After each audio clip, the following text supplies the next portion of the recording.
दोस्तों नमस्कार। डीडी हिमाचल के खास कार्यक्रम जनवाणी में आपका स्वागत है। दोस्तों, जैसा कि आप जानते हैं, जनवाणी में हम जनता से जुड़े मुद्दों पर चर्चा करते हैं। हम ऐसे ही एक मुद्दे को आपके सामने लेकर फिर से उपस्थित हुए हैं। आज का हमारा जो विषय है वो है किसानों के लिए कृषि योजनाएं एवं उनका कार्यान्वयन। दोस्तों, भारत एक कृषि प्रधान देश है। भारत की लगभग 70% जनता सीधे तौर पर या अन्य तरीके से कृषि पर निर्भर करती है। अगर वहीं मैं बात करूं हिमाचल प्रदेश की, तो हिमाचल प्रदेश के लगभग 90% जो जनता है वो कृषि पर निर्भर करती है अपनी आजीविका के लिए। तो ऐसे में किसान भाइयों के लिए किस तरह की योजनाएं सरकार लाती है, उनसे जुड़ी हर चीज किस तरह से आपके सामने लाती है, आप उन योजनाओं का किस प्रकार से लाभ उठा सकते हैं, ये सब हम इस पूरे के पूरे एपिसोड में डिस्कस करने की कोशिश करेंगे। इस पर चर्चा के लिए हमारे साथ खास मेहमान है। हम बहुत ही गौरवान्वित और सौभाग्यपूर्ण महसूस कर रहे हैं खुद को कि हमारे साथ खुद डायरेक्टर है जो एग्रीकल्चरल डिपार्टमेंट के, जिनका नाम है डॉक्टर नरेश बधान। नरेश बधान जी, स्वागत है आपका हमारे शो में। तो सबसे पहले हमें बताइए कि सरकार क्यों ज़रूरी है कृषि को प्रमोट करने के लिए या इसको आगे ले जाने के लिए। धन्यवाद। मेरा सभी किसान भाइयों को नमस्कार। जैसा कि हम जानते हैं कि हिमाचल की कृषि और किसान दोनों ही आत्मनिर्भरता की ओर अग्रसर हैं। अभी हम भी सभी हिमाचल वासी जो हैं, हिमाचल की जो स्वर्णिम हिमाचल कार्यक्रम हम मना रहे हैं, क्योंकि हमारे जो पूर्ण राज्य जब हमारा हिमाचल पूर्ण राज्य की तरफ आया तो उसके 50 साल हो गए हैं। तो इस कार्यक्रम में अगर हम देखें तो उस वक्त जो हमारे कृषि के जो आंकड़े थे, हमारा जो उत्पादन था बहुत कम था। अगर हम खाद्यान्न की बात करें तो उस वक्त हमारा जो कृषि खाद्यान्न का जो उत्पादन था सिर्फ 9,34,000 लाख मैट्रिक टन था। अब ये बढ़कर हमारा जो है वो 18,60,000 लाख मीट्रिक टन पहुंच गया है।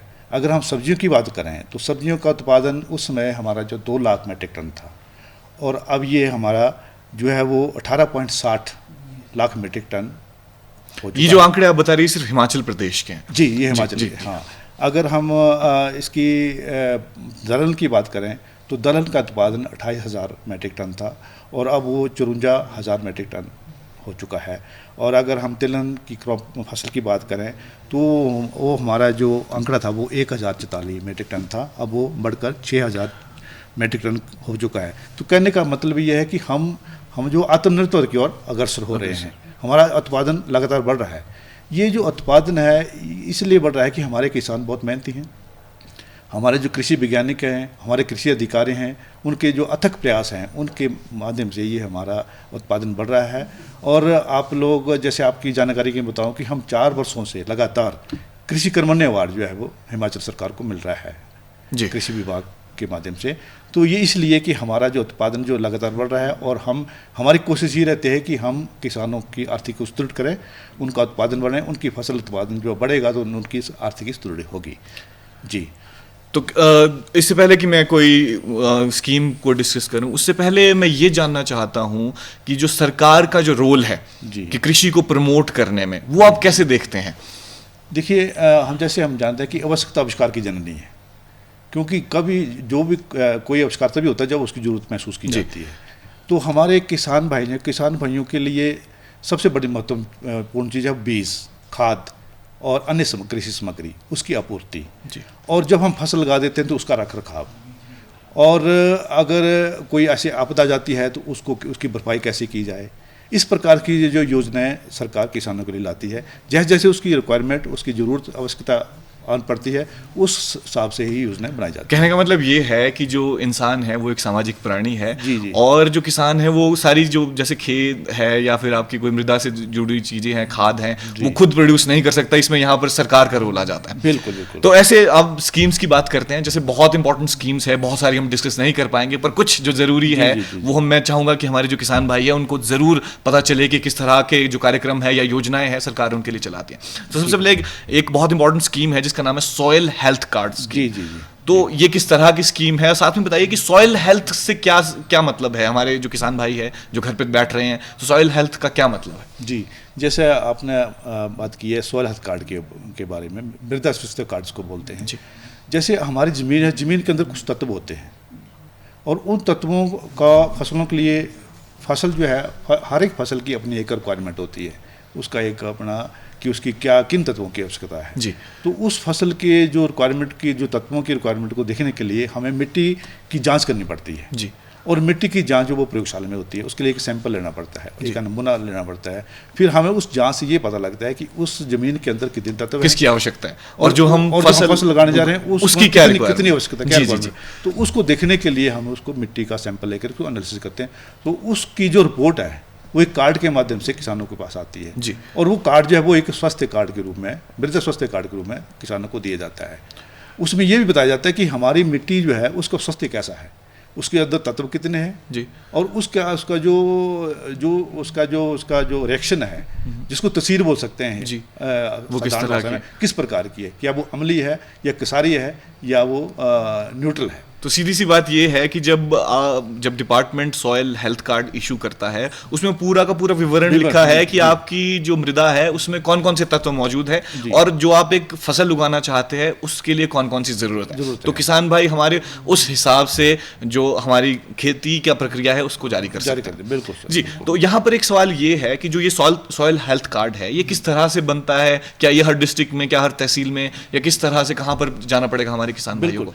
इसमें जो है वैसे तो आज तक अगर हम आंकड़े देखें तो हमने एक बार सिर्फ जितने भी हमारे किसान, हमारे हिमाचल में 9,61,000 किसान हैं, तो उन सभी किसानों को जो है वो लगभग सभी किसानों को स्वास्थ्य कार्ड दे दिए गए हैं, मृदा स्वास्थ्य कार्ड एक बार दे दिए गए।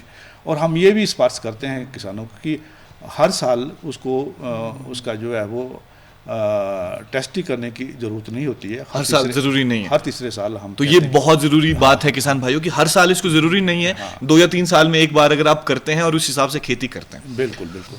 तो उसमें जब हम हमारे जो ब्लॉक स्तर पे जो अधिकारी हैं या ग्राम स्तर पर जो अधिकारी हैं उनके माध्यम से वो सैंपल हमें आते हैं और हमारी जो जिला स्तर पे हमारी प्रयोगशालाएं हैं, हर जिले में एक लैब है, हमारी ऐसी 11 प्रयोगशालाएं हैं जो हर जिला में है और 9 हमारी जो है वो मोबाइल सॉइल टेस्टिंग में। जी, हम उनको गांव में ले जाकर के भी सैंपल उनके। तो जो मोबाइल टेस्टिंग लैब्स है उनका क्या किस तरह से जाने का जो प्रकरण रहता है, क्या वो फिक्स है या फिर समय समय पर उसको? हाँ, वो गाड़ियाँ 9 ऐसी गाड़ियों में प्रयोगशाला बनाई गई हैं और वो गाड़ी गाँव में जाती है जी, और वहाँ लोगों का सैंपल आता है और वहीं उस वक्त उसकी एनालिसिस करके उनको विश्लेषण करके जो किसानों को उसकी रिपोर्ट वहीं दे दी जाती है। तो किसान भाइयों, ये थी सॉइल हेल्थ कार्ड जो स्कीम है, उसके बारे में हमें डॉक्टर नरेश बधान ने बताया कि किस तरह से आपको सॉइल हेल्थ कार्ड जो स्कीम है वो मदद करती है और क्यों ज़रूरी है सॉइल हेल्थ कार्ड आपकी ज़मीन के लिए। तो अब जो दूसरी स्कीम है उसके बारे में जानने की कोशिश करेंगे। दूसरी जो स्कीम मैं डिस्कस करना चाहता हूँ वो है सीड डिस्ट्रीब्यूशन, यानी बीजों का वितरण जो स्कीम है। तो इसके बारे में हमारे किसान भाइयों को बताइए कि क्या स्कीम है या क्या योजना है, किस तरह से किसान भाइयों को मदद। जैसे मैंने आपको बताया कि ये जो बीज है एक बड़ी महत्वपूर्ण कड़ी है किसान के लिए, क्योंकि बीज अच्छा होगा तो उत्पादन भी अच्छा होगा। हमें बीज की तरफ बहुत ध्यान देना पड़ता है विभाग की ओर से। बीज बेसिकली एक नींव है, जिस मंजिल को आप बनाना, फसल की एक नींव है। तो अगर हमें आंकड़े बताऊँ आपको तो हमारे 2 प्रकार के सीजन है, मुख्य रूप से 2 प्रकार के सीजन, एक खरीफ का मौसम है, दूसरा और एक रबी का मौसम है। तो खरीफ के मौसम में हम लगभग 45,000 क्विंटल बीज जो है किसानों को देते हैं। 45,000? हाँ, 45,000 से ऊपर देते हैं और लगभग, और रबी में 95,000 क्विंटल। ये जो बीज है ये सब्सिडाइज्ड बीज है? हाँ, इसमें जो सारे शुद्ध हुए किस्म के बीज होते हैं जी, और कुछ हाइब्रिड जो संकर किस्में वो भी बीज इसमें होते हैं, उनको 50% अनुदान पे किसानों को बीज उपलब्ध कराए जाते हैं। तो इसको जो हमारी जो सीड डिस्ट्रीब्यूशन बीज वितरण की जो योजना है, इसमें सभी किसानों के लिए, जो हमारे लघु व सीमांत किसान हैं, अनुसूचित जाति से संबंधित किसान हैं, ट्राइबल एरिया से संबंधित किसान हैं और जो माइनॉरिटी के किसान हैं, उन सबको किसानों के लिए जो है वो 50% अनुदान पे किसानों को जो बीज उपलब्ध कराया जाता है। मतलब ये है जो बीजों का वितरण जो स्कीम है, इसमें हर तरह के किसान, हर वर्ग को, छोटे बड़े किसान, किसी जाति, हर को एक बीज उपलब्ध होंगे और वो 50% जो डिस्काउंट है वो दिया जाता है। जी। अच्छा, तो दूसरी जो एक और स्कीम है जो बहुत जरूरी स्कीम मैं डिस्कस करना चाहता हूँ वो है मुख्यमंत्री खेत संरक्षण योजना। क्योंकि बीजों की बात हो गई, जमीन की बात भी हो गई, तो ऐसे में बहुत ज्यादा जरूरी है कि खेतों को संरक्षित किस तरह से किया जाए, ना सिर्फ खेतों को बल्कि आपकी जो फसल है उसको किस तरह से सुरक्षित किया जाए। ऐसे में सरकार इस स्कीम या योजना के माध्यम से क्या हमारे किसान भाइयों के लिए उपलब्ध कराती है? जैसे अब खेत संरक्षण की बात करें तो जैसे आप जानते हैं कि हमारी कृषि जो प्राचीन कृषि थी वो कुछ का कुछ उसका जो अवर्ण था कुछ और था, लेकिन जो आधुनिक कृषि कुछ और है। हुआ क्या है कि जैसे हमारे जो प्राचीन कृषि थी उसमें ना तो जंगली जानवरों से कोई नुकसान होता था फसल को, और ना ही उसमें आवारा पशु थे, क्योंकि जंगली जानवर जंगलों में रहते थे और आवारा पशु लोगों के पास थे नहीं। ठीक है, लेकिन अब स्थिति ये आ गई है कि जो जंगली जानवर है वो जंगल अब रहे बहुत कम रहे जंगल, वो जंगल हमारे यहाँ शहरों में जंगलों में चले गए हैं या एक है कि हम बस गए। और जो आवारा पशु भी लोगों ने अब जो छोड़ देते हो आवारा पशु ऐसे लोग, तो ये स्थिति ऐसी हो गई कि अब जंगली जानवर भी हमारे खेतों में आते हैं और आवारा पशु भी आते हैं। तो उनसे बचाव के लिए जो खेत संरक्षण योजना सरकार ने आरंभ की हुई है, पहले इस योजना का नाम था सौर बाड़बंदी, यानी कि सोलर सिस्टम से ये हमारी बाड़बंदी चलती थी। अब इसको हमने इसका नाम दिया है, हमारी सरकार ने, मुख्यमंत्री खेत संरक्षण। इसके जो अब मॉडल चेंज कर दिए गए हैं। अब इसमें 2-3 प्रकार के मॉडल हैं। एक में एक जो तारवाड़ी बाड़बंदी की योजना है, और एक हमारी जो चेन लिंक होती है जाला टाइप बाड़बंदी वो होती है, और तीसरी जो बाड़बंदी वो होती है कंपोजिट टाइप, उसमें सौर बाड़बंदी भी होगी, साथ में चेन लिंक या बाड़बंदी भी। मुझे हमारे दर्शकों को ये बताइए, सौर से किस तरह से क्या इलेक्ट्रिसिटी इसमें? नहीं, सौर से तक की जो हमारी सनलाइट जो सौर ऊर्जा है उससे वो चलती है। अच्छा। और जो दूसरी बाड़बंदी जैसे तार वाली बाड़बंदी उसमें सिंपल तार लगेगी, और जो जाला वो भी सिंपल जाला लगेगा, लेकिन जो कंपोजिट है उसमें सौर का भी प्रावधान है और साथ में जाले का प्रावधान भी है। तो इसमें जो अलग अलग सब्सिडीज दी जा रही हैं, जो सौर बाड़बंदी है उसमें 80% जो सब्सिडी किसानों को दी जा रही है, और जो हमारी तार बाड़बंदी है, कांटेदार तार वाली जिसकी बात कर रहा हूँ मैं, और जाले वाली जो बाड़बंदी है उसमें 50% अनुदान किसानों को मिल रहा है। और जो कंपोजिट मैंने कहा जी, कंपोजिट बाड़बंदी जिसमें सौर का भी सिस्टम है और साथ में इसका जाले वाला भी है, उसमें 70% जो है वो किसानों को सब्सिडी दी जा रही है। और इसमें जो पर रनिंग मीटर जो किसानों को जो खर्चा है वो 200 रुपये से लेकर के 300 रुपये पर रनिंग मीटर के हिसाब से होता है। बाकी जो है वो सरकार उसको बैंड करती है। ये तो बात हुई जो मुख्यमंत्री खेत संरक्षण योजना की जो मूल भावनाएं हैं उसके बारे में। पर हमारे जो किसान भाई है जो घर पर बैठे ये प्रोग्राम देख रहे हैं, मैं चाहूंगा उनकी तरफ से एक सवाल पूछना कि जो वो किसान भाई है वो किस तरह से इसके लिए अप्लाई कर सकते हैं, और कौन से लोग अप्लाई कर सकते हैं, और कहाँ से इस योजना का फायदा उठाया जा सकता है? ये आपने आज बहुत अच्छा प्रश्न किया है कि किसान भाई कैसे आगे आएँ और कैसे इसका लाभ उठाएं। तो उसके लिए हम कृषि विभाग की ओर से इसमें कैंप लगाते हैं, शिविर लगाते हैं, ट्रेनिंग शिविर लगाते हैं, या हमारे जो ग्राम स्तर के जो किसान हैं, अपने जो हितकारी हैं, वो किसानों से छोटे छोटे कार्यक्रम करके, या किसान जो हमारे कार्यालय में आते हैं उनको बता करके हम उनको योजना का लाभ उठाने के लिए कहते हैं। तो उनको अपनी ज़मीन जो है, उनकी जिस ज़मीन की उन्हें बाड़बंदी करनी है उसका जो उनका जो जमीन के जो राजस्व कागज होते हैं, पर्चा तिथिमा जिसको पर्चा तिथिमा जो कहते हैं, वो उसका लाएं। एक एप्लीकेशन उसके साथ लगेगी, और उसको आप हमारे कार्यालय में, वो जो हमारे ग्राम स्तर का जो कार्य है जिसमें कृषि प्रसार अधिकारी हमारे। यहाँ पर एक और सवाल पूछना चाहूंगा, क्या ये पंचायत के माध्यम से होगा या सीधे जो एग्रीकल्चर ऑफिस है? नहीं, वो सीधे तौर पर हमारे कार्यालय में आ सकते हैं। तो किसान भाइयों, आपको पंचायत में जाने की जरूरत नहीं है। जैसा कि डॉक्टर साहब कह रहे हैं कि आपको अपनी जमीन का जो ततिमा पर्चा है उसको लेकर इनके विभाग में जाना और उसमें एक एप्लीकेशन जो है वो सबमिट करना। बिल्कुल। और उसके अलावा सर? उसके अलावा जब वो हमारे पास वो आते जाते हैं तो जो हमारे कृषि प्रसार अधिकारी है, हमारे जो खंड स्तरीय जो हमारे सब्जेक्ट मैटर स्पेशलिस्ट का कार्यालय है, वहाँ वो जमा कराते हैं, और उनके माध्यम से फिर वो हमारे जिला स्तर पर ये कागज़ पहुँचते हैं, और वहाँ से उनको सैंक्शन होता है। ये जब ये इसको स्वीकृति प्रदान की जाती है, उसके बाद जो हमारी कुछ इम्पेनल कंपनी है जो कंपनी इस काम को करती हैं, वो कंपनी उनको काम को करेंगी, और उसके बाद उनकी जो जमीन की जो बाड़बंदी हो जाएगी। सर, एक सवाल यहाँ पर और पूछना चाहूँगा, क्योंकि खुद डायरेक्टर आप यहाँ पर है, तो एक बहुत ज़रूरी सवाल है इससे रिलेटेड। फर्ज कीजिए कि 100 लोग अप्लाई करते हैं किसी एक डिस्ट्रिक्ट से, किसी एक तहसील से, तो क्या वो सबको पॉसिबल है ये मिलना स्कीम, या फिर इसमें चुने जाएंगे, सिर्फ इतने लोगों को दिया जाएगा? इसमें ऐसा होता है कि वित्तीय प्रावधान तो होते हैं, लेकिन उसमें कुछ लिमिटेशन होती है। लिमिटेशन, तो उसमें जो पहले आएगा पहले पाव का जो नीति जो वो लागू होती है कि जो पहले आएगा उसका केस सैंक्शन हो जाएगा, तो उसको मिल जाएगी। जो दूसरा आएगा उसको, लेकिन जब बजट खत्म हो जाता है, वित्तीय प्रावधान समाप्त, तो क्या जो वही एप्लीकेशन है उसको फर्दर कंटिन्यू किया जाएगा, या फिर अगली साल फिर से उसको आगे के लिए फॉरवर्ड कर देते हैं कि अगर इस साल में उसको ऐसा नहीं प्रावधान नहीं हो पाया तो अगले उसमें प्रावधान कर दिया जाएगा। क्योंकि बहुत सारे हमारे किसान जी, ऐसे जी, हैं जो अप्लाई नहीं कर पाते। ये बहुत जरूरी था कि उनको बताना कि आपको कहाँ जी, इस जी। योजना का लाभ उठाना जी, है। जी, और जी। साथ ही ये मेरे मन में खुद एक सवाल था कि क्या ये इसको फॉरवर्ड किया जाएगा नहीं, या करना नहीं चाहिए, किया जाएगा। जी। इसको आगे करना। अगला जो सवाल है वो मैं लेना चाहता हूँ एक और योजना का, जो है मुख्यमंत्री किसान एवं खेतीहर मजदूर जीवन सुरक्षा योजना। जी, जी, जी। क्योंकि हमने सॉइल हेल्थ की बात कर दी, बीजों की बात कर दी, हमने खेत को संरक्षित भी कर दिया। अब बात करें कि जो मजदूर है, क्या उनसे रिलेटेड कुछ है हमारे पास जी, स्कीम जी। हमारे प्रदेश में?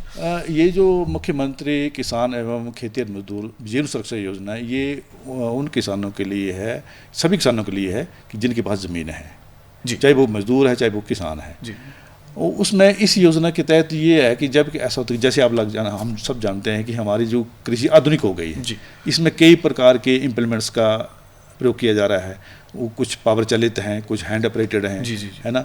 जैसे आप घास काटने की मशीन है, या ट्रैक्टर है, पावर टिलर है, हाँ, पावर टिलर। या कहीं कोई किसान जो है वो ऊपर वृक्ष पे चढ़ता है और वो चारा काटता है पशु वृक्षों से, वो गिर जाता है। इसमें कि जब कोई चोट लग जाती है किसी किसान को काम करते हुए, खेती में खेती के व्यवस्था में यहाँ काम पर करते एक सवाल और पूछना चाहूंगा। जो हमारे मजदूर है, जो कुछ ऐसे मजदूर है जो भूमिहीन है, उनके लिए भी क्या ये अप्लाई होता है? नहीं, या वो सिर्फ इसके लिए जमीन होना नहीं, जरूरी है? जमीन होना बहुत जरूरी है, क्योंकि ये लाभ उन्हीं को मिलेगा जिनके पास जमीन है, चाहे वो किसान कितनी भी है। किसान एवं मजदूर इसका लिए लगाया कि किसान एवं मजदूर। अच्छा, किसान एवं मजदूर। जी। तो इसमें जो ये योजना उन लोगों के लिए कि जैसे कई बार काम करते हुए किसी ट्रैक्टर पे काम कर रहे हैं, या पावर टिलर पे काम कर रहे हैं, पावर वीडर पे काम कर रहे हैं, या कहीं चारा काट रहे हैं, चोट लग जाती है, उस स्थिति में ये जो है वो जीवन सुरक्षा का एक प्रावधान है। ये जो अप्लाई है इसके लिए पहले करना जाना चाहिए या चोट लगने के जब बाद? आप चोट लगने के बाद, जब चोट लग जाती है, उसका इलाज होता है, उसके कुछ डॉक्यूमेंट बनाए जाते हैं, तो उसके हिसाब से जैसे उसको चोट लगती है या इवन मृत्यु हो जाती है, तो भी उसका भरपाई होती है। तो इसमें 10,000 रुपए से लेकर 3 लाख रुपए का तक का जो 10,000 मिनिमम से लेकर 3 लाख मैक्सिमम प्रावधान है। इसमें अलग अलग, जैसे किसी को उंगली कटती है, किस प्रकार की चोट है, तो उसमें 10,000 से लेकर 3 लाख रुपए का इसमें जो है वित्तीय प्रावधान रखा हुआ है। तो अब मैं आपका ध्यान खींचना चाहूंगा सिंचाई की तरफ। जी। एक स्कीम है, एक योजना है जिसका नाम है सूक्ष्म सिंचाई के माध्यम से कुशल सिंचाई योजना। जी। काफी लंबा चौड़ा नाम है, तो हमारे दर्शकों को ये बताइए कि ये क्या योजना है और किस तरह से इसका लाभ उठाया जाना चाहिए। जैसे हमने कहा कि बीज एक बहुत महत्वपूर्ण कड़ी है। बीज के बाद आता है कि हम उसको उस फसल को आगे उगाने के लिए पानी की आवश्यकता पड़ती है। मॉइस्चर मेंटेनेंस जिसको कहते हैं, वो सबसे ज़्यादा ज़रूरी है। बिल्कुल। तो हमारा जो हिमाचल का हम आंकड़ा देखें तो हमारी जो कृषियों की जो ज़मीन है, वो हमारी 5,47,000 हेक्टेयर है। ये अगर ऐसे देखा जाए कि किसी स्टेट में बहुत कम है, क्योंकि यहाँ पर पहाड़ है, हिमालय से बहुत सारी ज़मीन ऐसी है जिसको उपयोग में नहीं लाना चाहिए। तो हमारे पास बहुत कम ज़मीन है जिसका हमने बहुत अच्छे तरीके से उपयोग कर। बिल्कुल। तो इसमें लगभग 1,14,000 हेक्टेयर जो है वो उसमें सिंचित क्षेत्र में आती है, और बाकी जो बेरानी है। जी। लेकिन ये जो आंकड़े मैंने आपको बताया कि जो 1,14,000 वो इसलिए है कि वो जो हम नई स्कीमें बना रहे हैं विभाग की ओर से, कृषि विभाग लघु सिंचाई योजना का काम करता है, या दूसरा IPS विभाग जो है दूसरे बड़ी सिंचाई योजना। लेकिन ये जो हम आगे योजना जो बना रहे हैं वो हमारे राजस्व रिकॉर्ड में प्रिडिक्ट नहीं हो रही हैं, आगे नहीं आ रही हैं। ये कहीं आंकड़ा बढ़ सकता है, लेकिन कागजों में कम है। ये मैं आपके माध्यम से बताना चाह रहा हूँ। तो जैसे सिंचाई एक बहुत महत्वपूर्ण कड़ी है, क्योंकि फसल के उत्पादन के लिए पानी की बहुत ज़्यादा जरूरत। यूं कहें कि सबसे ज़्यादा अगर किसी चीज़ की जरूरत है वो है पानी। तो इसमें बहुत सी योजनाएं चलाई, हिमाचल सरकार ने बहुत सी योजनाएं इसमें चली हुई हैं सिंचाई के लिए। जैसे आपने कहा कि सूक्ष्म सिंचाई के माध्यम से एफिशिएंट इरिगेशन, कुशल सिंचाई हम कैसे करें। Efficient irrigation. तो इसमें जितनी भी स्कीम है सिंचाई की एफिशिएंसी को बढ़ाने के लिए, सिंचाई का जो पानी उसको कम से कम मतलब फसल में ज़्यादा मतलब ये है कि अगर किसान के पास 100 लीटर पानी है, तो उसकी जो 100 लीटर को मैक्सिमम तरीके से किस तरह से यूटिलाइज किया जा सकता है, वो ये स्कीम। जैसे इसमें होता है कि जैसे माइक्रो इरिगेशन सिस्टम्स में लगाया जाता है, जैसे ड्रिप है, स्प्रिंकलर है, इसमें हम 40% पानी से ही पूरी रिक्वायरमेंट पूरी कर सकते हैं। अगर ड्रिप सिस्टम लग जाता है या स्प्रिंकलर सिस्टम लग जाता है, उसमें जो है वो उतना ही पानी हम फसल को देते हैं जितनी की उसकी रिक्वायरमेंट है, उसमें वेस्टेज नहीं होती है। जैसे एक होता है फ्लड सिस्टम में क्या होता है कि पानी हम बहा देते हैं नालियों में, और वो जैसे हम आम बोलचाल की भाषा में कहते हैं उसे क्यार कहते थे हम, जिसमें नदी का पानी हम बहा देते थे पूरी तरह से। तो ये फ्लड ना करके हम उसको एक माइक्रो सिस्टम से उसको बांध करके उसको पानी को जितनी जरूरत है बस उतना उसको चाहे फारे के माध्यम से दें या चाहे ड्रिप के माध्यम से दें, तो इस समय सिंचाई योजना, इस व्यवस्था को मेंटेन के लिए ये एक सिंचाई योजना है, ताकि हमारी इरिगेशन की एफिशिएंसी बढ़े और हम कम पानी से ज़्यादा फायदा ले सकें। एक मैं जनरल सवाल पूछना चाहूँ, जितनी भी हम जो स्कीम्स है, योजनाओं को डिस्कस कर रहे हैं, ये सारी की सारी जो एग्रीकल्चर डिपार्टमेंट है उनसे ही सरोकार है इसका, पंचायत से कोई रिलेशन नहीं है? क्योंकि पंचायत से तो अलग तरह से काम करती है। बिल्कुल, इसमें हर एक विभाग जो अलग अलग योजनाएं होती हैं विभाग की, तो हमारी जो लघु सिंचाई योजना है वो कृषि विभाग के पास है जी। लघु सिंचाई जो छोटी माइनर इरिगेशन जिसको कहते हैं जी, तो उसमें ये कृषि विभाग के पास है। बाकी जो है वो मेजर जो बड़ी बड़ी योजना है वो आईपीएस विभाग के पास है। आज से करीबन 10 या 8 या 10 साल पहले जो पॉली हाउसेस थे वो बहुत पिक्चर में आए, हिमाचल प्रदेश में स्पेशली अगर बात करें तो एक इस तरह इससे रिलेटेड एक स्कीम है जिसका नाम है नूतन पॉली हाउस योजना। जी जी। तो ये क्या योजना है, किसान भाइयों के लिए क्यों इंपॉर्टेंट है, किस तरह से इसका फायदा उठाया जा सकता है? हाँ, ये जो योजना आपने पहले नाम भी सुना कि पंडित दीनदयाल किसान है जी, पहले इसका नाम पंडित दीनदयाल, हाँ, फिर बीच में फिर चेंज हुआ, और लेकिन अब जो योजना है वो नूतन पॉली हाउस के नाम से आई जी। ये 3 साल का प्रोजेक्ट है। 3 साल। इसमें जो वित्तीय प्रावधान है वो 78 करोड़ रुपया है इसका प्रावधान 3 साल के लिए, और इस साल हमने 20 करोड़ का प्रावधान रखा हुआ था सरकार ने, और अगले साल 20 करोड़ ये साल के लिए पूरे प्रदेश के लिए जो है प्रदेश के लिए। तो इसमें जो पॉली हाउस बना है, प्रोटेक्टिव कल्टीवेशन इसमें की जाती है कि जो हमारा वातावरण, जिस प्रकार का वातावरण फसल हो चाहिए वो वातावरण हम पॉली हाउस में कंट्रोल्ड एनवायरनमेंट में फसल को उगाते हैं। तो ये योजना जो है वो हिमाचल में अभी ही लागू हुई है इस साल अभी एक दो तीन महीने से पहले इसका काम शुरू हुआ है, और इस बार लगभग हम 5 करोड़ रुपया जो है इसमें खर्च कर रहे हैं इस साल में, और अगले साल के 20 करोड़ रुपया प्रावधान है। जब कोई किसान पॉली हाउस बनाने के लिए अप्लाई करता है तो उसमें कितने % सब्सिडी दी जाती है? इसमें 80% सब्सिडी जो है सरकार 80% से 50%। तो ये जो सब्सिडी है क्या ये पहले प्रदान की जाएगी या पहले आपको पॉली हाउस बनाना है उसके बाद आपको जो इसमें भी ये रखा गया है कि इसमें जो प्रावधान है सब्सिडी का, इसमें भी हमने कंपनी को इम्पैनल किया हुआ है, क्योंकि इसका जो पॉली हाउस का जो निर्माण कंपनियां करेंगी, किसान खुद नहीं कर सकता, क्योंकि इसमें बहुत सा टेक्निकल काम होता है। तो इसमें कुछ कंपनी को इम्पैनल किया है। वो जब किसान अप्लाई करता है पॉली हाउस लगाने के लिए, तो हम उसका एप्लीकेशन फॉर्म लेते हैं और साथ में उसकी ट्रेनिंग भी कराते हैं जी, कि उसको पॉली हाउस को किस तरह से मैनेज करना है, बनवाना कैसे है। एक तो बनवाने का काम भी, क्योंकि अगर फार्मर अगर उसको टेक्निकली पता हो तभी बना पाएगा, तो उसकी हम ट्रेनिंग, बनाने से पहले ट्रेनिंग हमने बहुत जरूरी की हुई है कि उसी किसान का हम उसका पॉली हाउस समर्पित करेंगे जिसने ट्रेनिंग ले रखी है। फिर जब वो अप्लाई करता है, अप्लाई करने के बाद उसका जो सैंक्शन हो जाता है, तो उस वक्त जो फार्मर शेयर है, जो 20% या 15% जो उससे हमने लेना है वो फार्मर से ले लेंगे, और वो हमारे उसके पास जब डिपॉजिट हो जाएगा पैसा, उसके बाद उसको सैंक्शन करके उसको ऑर्डर दे देते हैं, और वो कंपनी जो उसका पॉली हाउस बना देती है जी। तो ये थे डॉक्टर नरेश बधान, जिन्होंने कृषि से जुड़ी हमें अलग अलग योजनाओं से अवगत कराया, जिसमें सॉइल हेल्थ से लेकर मजदूरों की जो जीवन सुरक्षा योजना थी उन सब के बारे में हमने डिस्कस करने की कोशिश करी। दरअसल जो भारत सरकार या प्रदेश सरकार है बहुत सारी ऐसी योजनाएं लाती हैं जिनको सबको डिस्कस कर पाना इस जो लिमिटेड टाइम पीरियड में संभव नहीं था। तो उम्मीद करता हूं किसान भाइयों जो भी योजनाएं थी आपको बहुत अच्छे से समझ आई होगी और आप इनका लाभ उठाएंगे। किसी और प्रोग्राम में मुलाकात होगी, तब तक के लिए नमस्कार।